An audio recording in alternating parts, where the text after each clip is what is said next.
Para nós começarmos a discutir sobre periodização, a gente tem que entender a fisiologia por trás, né? A gente tem que entender os preceitos básicos. Por quê? Todos os modelos de periodização partem de um ponto em comum.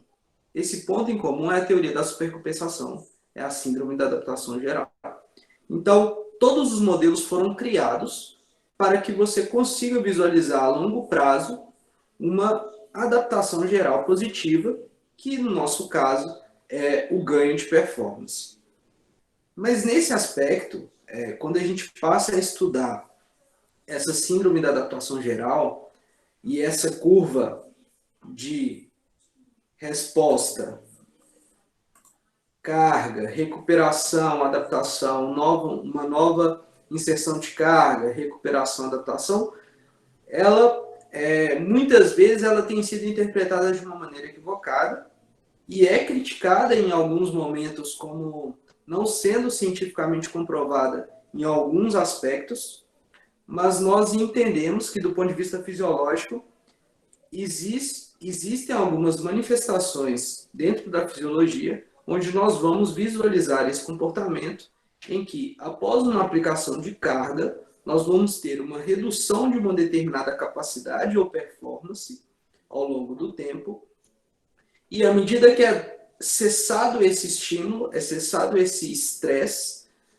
o corpo vai desenvolver mecanismos para que essa homeostase seja recuperada ao nível inicial ou superior ao que foi a aplicação da carga. E aí, quando a gente passa a estudar essas curvas, dois conceitos se confundem. O conceito de fadiga e o conceito de recuperação. Porque quando nós falamos de fadiga, nós estamos falando de, ao longo do exercício, uma alteração da homeostase corporal que leva a uma redução do desempenho.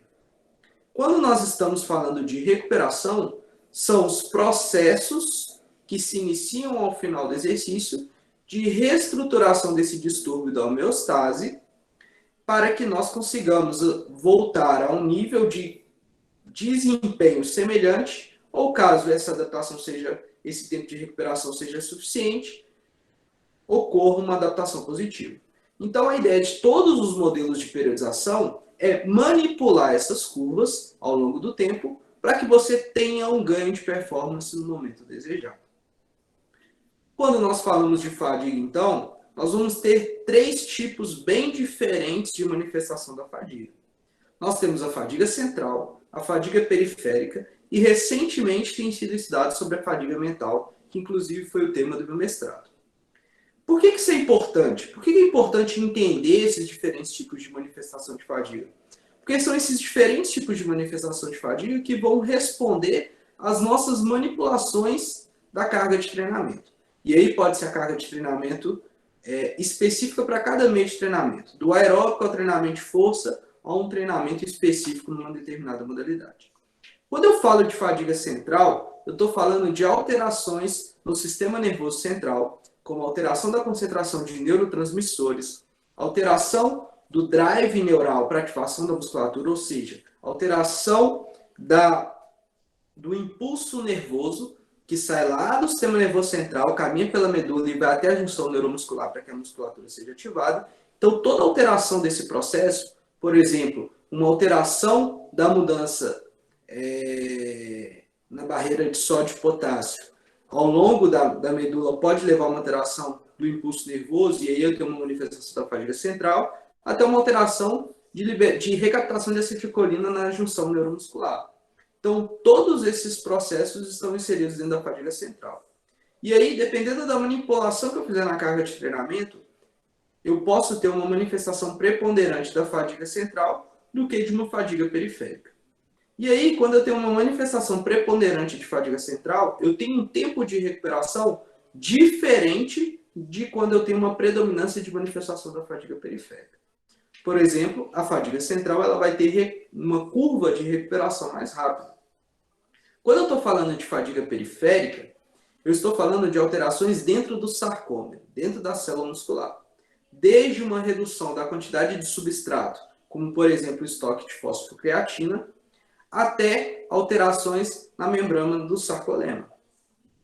E aí eu posso ter uma manifestação que vai durar um tempo maior ou um tempo reduzido, dependendo da magnitude da carga a que o sujeito foi submetido.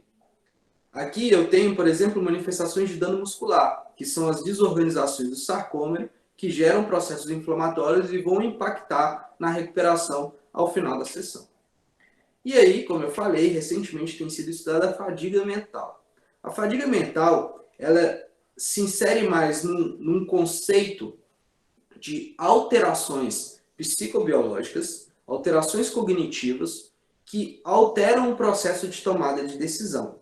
Essa tomada de decisão vai desde o processamento de informação até a inibição de fatores perturbadores do ambiente para que o indivíduo tome a melhor ação possível para aquele momento.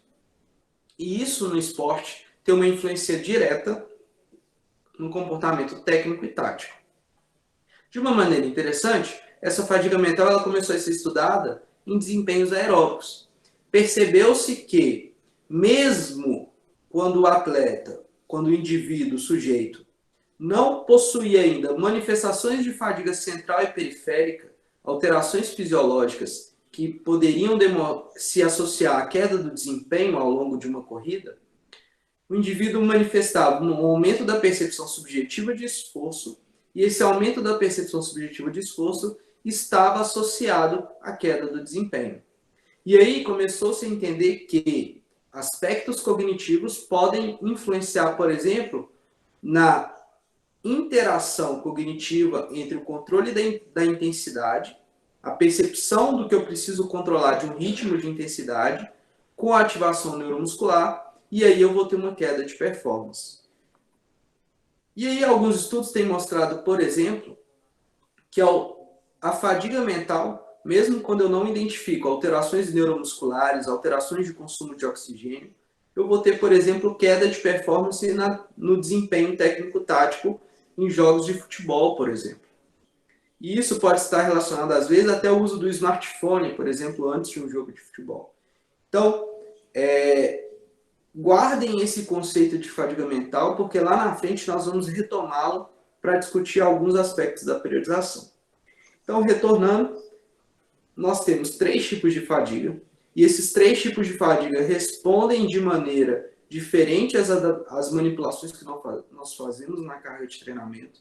Então, um treino de força máxima tende a ter uma manifestação de fadiga central, talvez superior a uma manifestação de fadiga periférica, e aí a gente tem um tempo de recuperação diferente de um treino mais voltado para adaptação morfológica, um treino de contração submáxima, que muitas vezes nós utilizamos como treino para desenvolvimento da hipertrofia. E aí a gente vai ter uma manifestação maior da fadiga periférica, que impacta a recuperação de uma maneira diferente.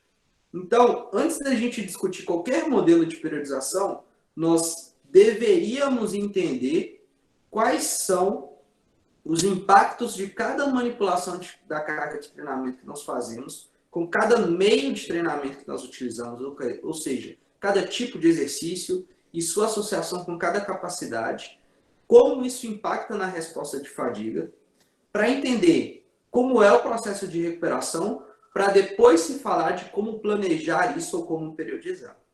Então, muitas vezes a discussão fica de uma maneira muito rasa, sem que nós entendemos quais são as verdadeiras bases fisiológicas daquele modelo, para que nós consigamos realmente planejar de uma maneira coerente. E aí, dando continuidade à ideia da curva, nós discutimos a fadiga. E a recuperação? Então, esse artigo aí de 2019, um dos maiores periódicos que nós temos hoje de fisiologia do exercício, é uma revisão com os maiores pesquisadores da área, né? Ele traz uma discussão seguinte: nós temos diferentes curvas de recuperação no mesmo momento, acontecendo no mesmo momento. Cada sistema fisiológico recupera em uma janela temporal diferente. E aí ele dá o exemplo, por exemplo, ele dá um exemplo que é o seguinte: a minha recuperação do glicogênio muscular.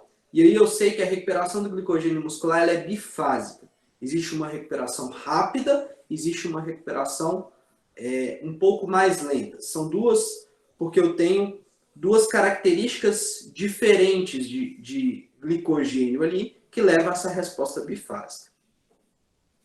E aí, eu vou ter essa recuperação numa janela próxima de 24 a 48 horas.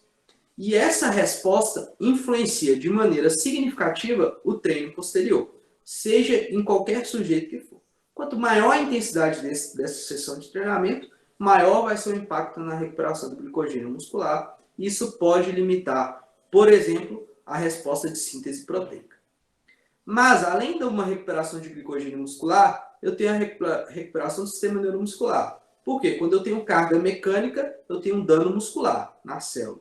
Depois do dano muscular, o que eu vou ter? Eu vou ter uma resposta inflamatória. E esta resposta inflamatória vai me trazer os sinais cardinais da inflamação.